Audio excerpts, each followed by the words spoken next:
For the morning rush, leaders in UNM's athletic department releasing new information about the death of Jackson Weller. Lobo's athletic director Eddie Nunez and coach Ray Birmingham revealed that Weller was on a first date with a woman the night that he was shot. They say he tried defending her before getting shot that night. Grief counselors remain on campus this morning. The trial of a former Santa Fe County deputy who's accused of fatally shooting his fellow deputy back in 2014 is being postponed. Officials say Tai Chan's trial is being postponed due to scheduling issues with witnesses. Chan has already been tried twice in this case. He claims it was self-defense, both trials ending in a hung jury. Kristen.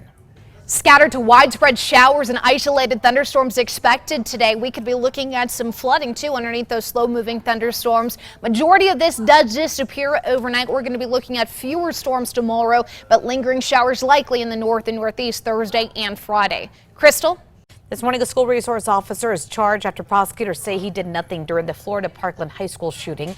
Authorities say Scott Peterson did not go inside the high school when Nicholas Cruz killed 17 people in 2018. Peterson charged with child neglect. Peterson says he believed the shots were coming from outside of the school that day. An accused drunk driver preparing for his day in court next week. Police say Jimmy Adams was clearly falling asleep behind the wheel when he hopped curbs and medians near Osuna and San Mateo. When police finally got him to stop, he claimed he had nothing to drink, but police say he reeked of booze and was not able to cooperate with their questions.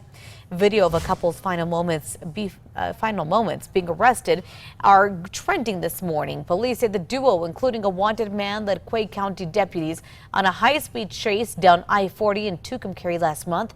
After a 2-hour standoff, the couple finally surrendering, sealing their goodbye with a kiss.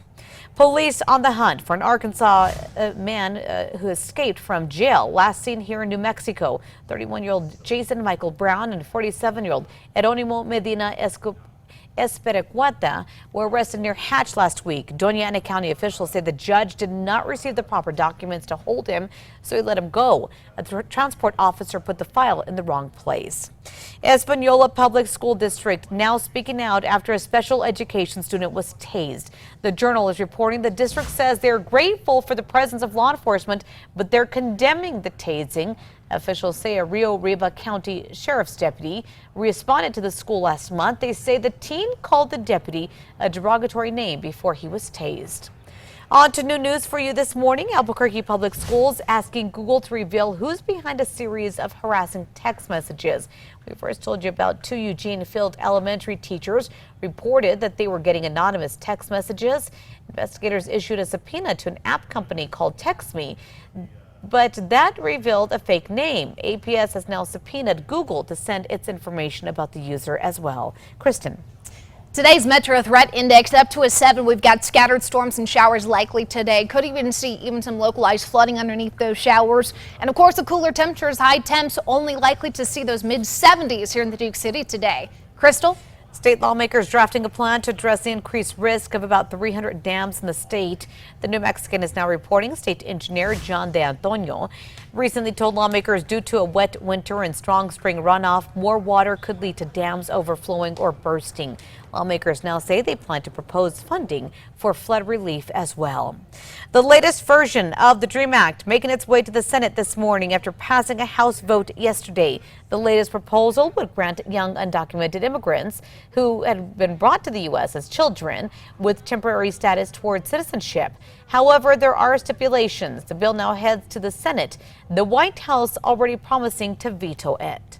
Santa Fe drivers, when you're on the road today, you may see those controversial speed vans parked around the city. Right now, they're not snapping pictures, but that could change soon. The New Mexican reports the city's looking into if they should turn the program back on.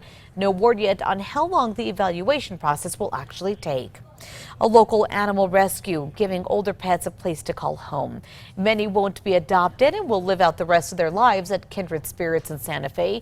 No matter what circumstances bring them to Kindred Spirits Animal Sanctuary or how long they stay, each animal is given the care and support that they need in their final days or years. New Mexico United set to host the OKC Energy tonight. There's been a whirlwind of activity around United with the exciting news of playing an MLS team Saturday and the upcoming friendly game with the Cardiff FC in July. Tonight's promotion is Pride on the Pitch. Game time set for 7 p.m. Kristen.